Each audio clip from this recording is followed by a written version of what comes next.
Kathleen's caring words shine clearly despite what sound editing couldn't heal completely.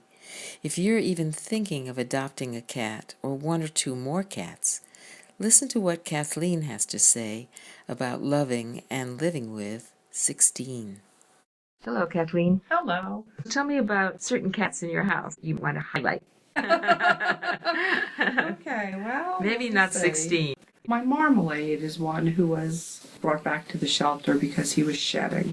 I had liked him when he was in the shelter, so I brought him home, and he's just very sweet, an old skinny man. Sometimes I've noticed when a new cat is added to the household, it seems like it's in the beginning that they don't get along. Sometimes it involves separating one cat out for a while and letting the rest of the population live together. Marmalade, he got in the house and he was attacking everybody, and this went on for a couple of months. I was at the point where I didn't think I could keep him, but then I found that with patience, it all worked out. Larry, who's very needy, he lived outside most of his life, and he almost is a cat who doesn't really know how to behave with other cats. He doesn't have any manners, so if one of them is on my lap, he'll come over and push the cat out of the way. I'm just giving him extra love. As he feels more secure, his behavior is improving. Does Larry, when he's not on your lap, get near any of the other cats that are with you? Interesting, Larry came from a household where it was a very bad hoarding situation, and Larry had been thrown outside. What I had been doing is getting some of the cats out of the house and bringing them to the shelter to be adopted. But one of the cats that I brought, they didn't think was going to come around, and he was slated for euthanasia. And I just felt so horrible that I brought Oscar to the shelter, and they were going to put him down. So I wound up bringing Oscar home. And it's almost as if they knew they were from the same household. They'll play together and they'll chase each other around and cuddle on the floor and wash each other.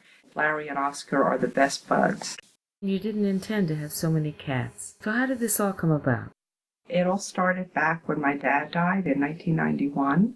I was never a cat person. I was a dog person. I found myself living alone. I really wanted a dog, but I work and I didn't think I could take care of a dog properly, so a lot of my friends prevailed upon me to get a cat. Half-heartedly, I went to the local shelter and I picked out this little black and white cat named Eugenia, and she really transformed my life. I was running every night, so I didn't have to go home to the empty house. Now I'm going to start crying, and she gave me a reason to come home. A couple years later, I still had her, but I felt like it really helped other cats and also help other people find that special companion that could make a difference in their lives. There was one cat that had been in the shelter for 3 years. His name was Robbie, and he was a big tabby, and he had been overlooked for so long, and I wasn't sure how much longer they would keep him, so I wound up bringing him home. For some of the ferals, I would find places that would take them. I would drive them out of state. And then it just kind of grew from there. Do you set limits? You say, I have this many now, and that's it for a while, or? I find that 16 is a good number for my house, but I have gone over it when there was a cat in need. You foster as well? No, I can't foster. I keep what I foster. I am a failed foster. I'm a foster fail, big time. You look around, and there are all these beautiful cats that you've welcomed in. Thinking back, even before your dad died, is this a surprise, or is this something that's in your nature that was just waiting to come out? I've always loved animals. When I was 3 years old, I watched a cartoon and a dog got stuck in a tree, and I could never watch another cartoon. It upset me so much. So I think the volunteering was always in the back of all my adult life, and I think I finally did it, as a tribute to Eugenia. This is a pet peeve that I have, and it's whenever there's an animal in the news. For example, in New Jersey recently, there was a kitten that had been set on fire, which is certainly tragic. The kitten got to the vet and was healed and was up for adoption. Everybody wanted to adopt that kitten. So I always want to say there are probably 1 million cats on death row in shelters close to your home. Why not go and adopt one of those cats in honor of the fire survivor? Great idea when people who can adopt support people who do want to adopt. If I know people have means, rather than asking them to give generally. Let's say there's a particular cat or a particular dog who needs an operation. Will you help? There has been some very nice response. Yes, definitely. I have a very interesting cat. Her name is Lotus. She's known for her resemblance to Jay Leno. She has a chin that sticks out. And so it's always funny when people probably wonder what's going on when they hear people walk up to me and say, "How's Jay Leno?"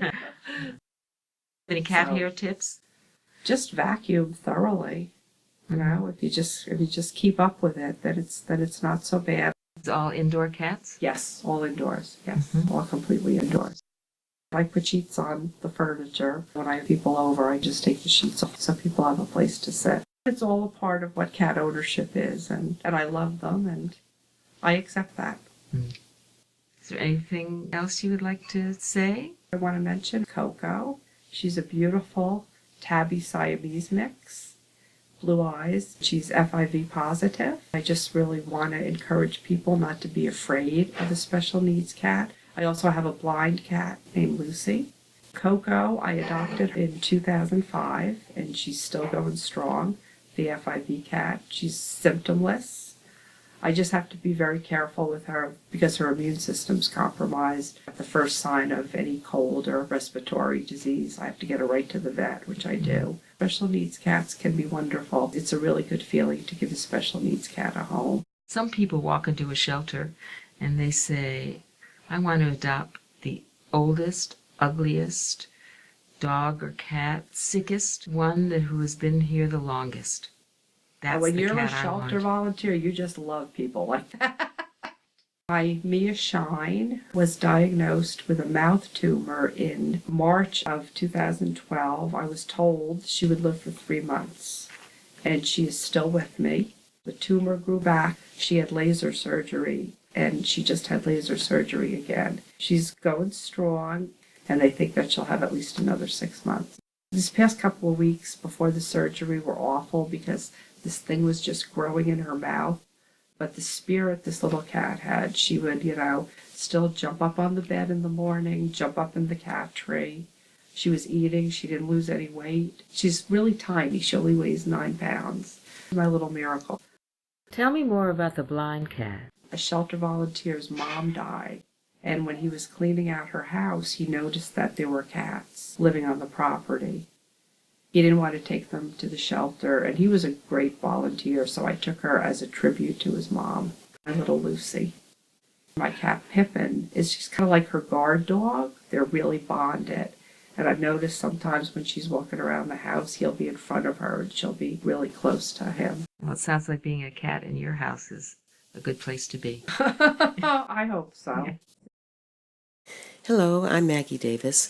I make videos and podcasts on behalf of animals in need. Maggie, S as in Sam Davis @gmail.com, 207-266-7673. Recordings are made in person and long distance. If you are a rescuer, foster, or adopter who shares your home or homestead with 3 or more animals formerly in need and are glad you do, be part of it, as private or as public as you want to be. The Open Wide the Door Smartphone Conversation Project. Read the mission statement in the YouTube description, then be in touch. Your story matters.